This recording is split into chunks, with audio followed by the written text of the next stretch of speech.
Halo semuanya, jumpa lagi di channel Petani Ekspor.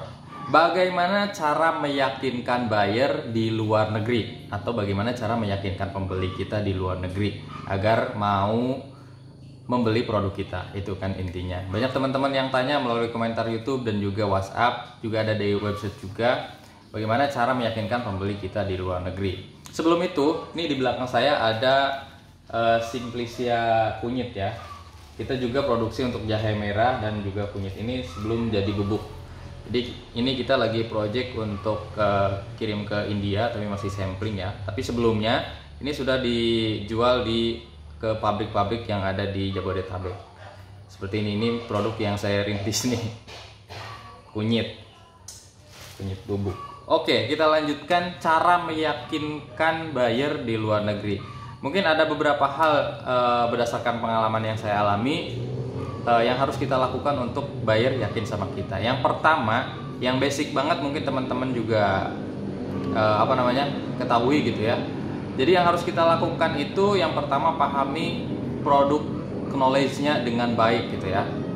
Karena biasanya kalaupun kita nggak punya bukan produsen, tapi ketika produk knowledge kita baik, pengetahuan tentang produknya bagus gitu ya, mulai dari A sampai Z, kemudian resiko-resiko yang ada di dalam produknya, kemudian keunggulan dan lain sebagainya, itu kita harus kuasai betul-betul.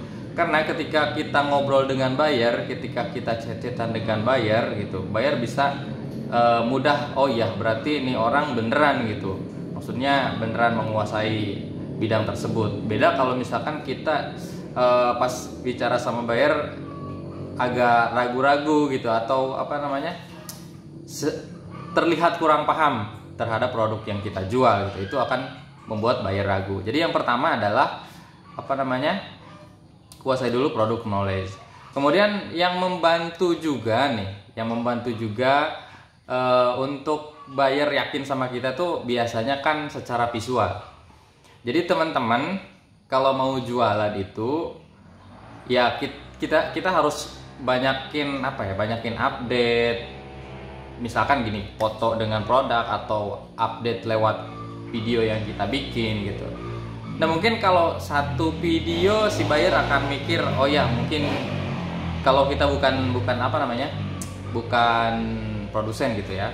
Kalau satu video, oh ya mungkin bisa saja gitu dia bikin satu video datang ke tempatnya gitu. Tapi kalau kita sering update, sering foto dengan produk gitu, sering bikin video short cerita tentang produk gitu ya, itu akan lebih meyakinkan buyer. Oh berarti orang ini memang benar-benar jualan itu gitu ya. Misalkan kita produknya Simplicia kunyit ini, tiap hari kita update di website atau di gitu tentang perkembangan produknya. Terus misalkan tentang gula aren ya, update tentang perkembangan produk. Otomatis orang yang lihat atau buyer kita yang lihat ketika diarahkan ke websitenya, oh iya berarti ini orang benar-benar jualan gitu, benar-benar ngurusin si produknya. Itu sih. Jadi yang pertama tadi produk knowledge kalau kita bukan produsen misalkan gitu ya. Terus yang kedua secara visual atau gambar gitu ya. Jadi buyer itu akan lihat misalkan di website, oh ini orang nih ada update tentang produk. Terus ini orang ada nih foto ketika bantuin produksi dan lain sebagainya. Berarti dia tuh benar-benar pelaku gitu, seperti itu. Karena terus terang saja buyer itu akan lebih yakin sama orang-orang yang pelakunya langsung gitu. Bayangkan misalkan gini, teman-teman sebagai agregator dengan yang lain sebagai produsen.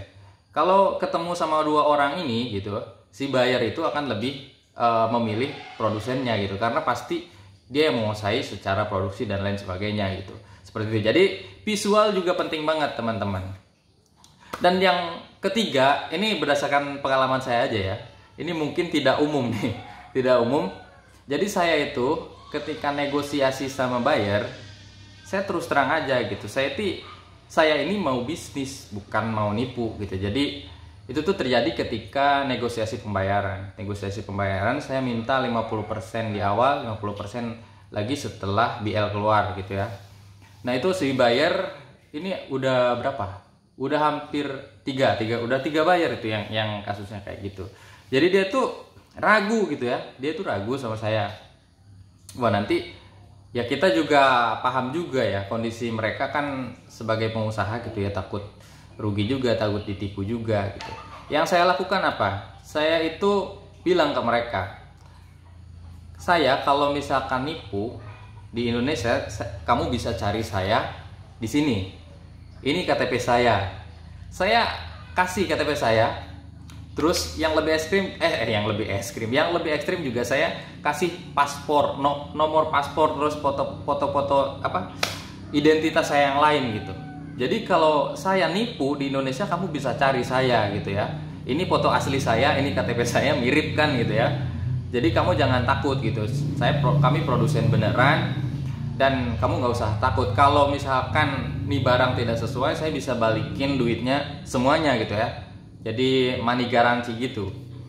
Itu cara saya untuk meyakinkan buyer. Karena apa ya?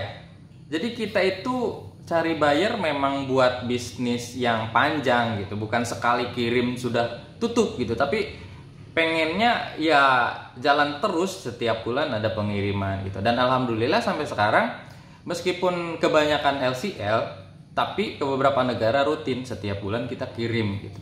Itu mungkin yang jadi catatan ya buat teman-teman. Jadi kita tuh jangan mikir sekali untung, tapi nggak apa-apa kecil, tapi secara berkelanjutan seperti itu. Jadi itu teman-teman yang saya lakukan untuk meyakinkan pembeli di luar negeri. Yang pertama adalah produk knowledge-nya dimatangin dulu. Buat yang bukan produsen gitu ya. Sebenarnya menurut saya gini, produsen ataupun non produsen itu nggak masalah. Yang penting kita paham dengan apa yang kita jual gitu. Ya kalau kita jualan tapi kita nggak paham produk, ya orang yang akan percaya sama kita gitu. Yang kedua, tunjukkan itu dengan visual, entah itu video, entah itu gambar gitu ya. Tunjukkan itu secara visual gitu ya, lewat foto, lewat video shot dan lain sebagainya. Kemudian yang selanjutnya itu tergantung teman-teman, gimana cara meyakinkan si pembeli agar percaya sama kita gitu. Kalau kita bukan penipu dan lain sebagainya. Cara saya kirim identitas, kemudian kirim paspor juga. Itu awal saya closing sama buyer itu seperti itu yang saya lakukan. Karena saya pikir ya nggak masalah privasi saya diketahui mereka juga ya, identitas saya diketahui mereka, karena saya memang mau bisnis gitu dan saya bukan penipu, jadi nggak masalah dong gitu kalau identitas kita juga dikasih ke mereka seperti itu. Mungkin itu teman-teman sharing kali ini, semoga ada gambaran lah buat teman-teman khususnya pemula yang baru mau memulai ekspor. Semoga video ini bermanfaat. Terima kasih buat teman-teman yang sudah nyimak. Wassalamualaikum warahmatullahi wabarakatuh.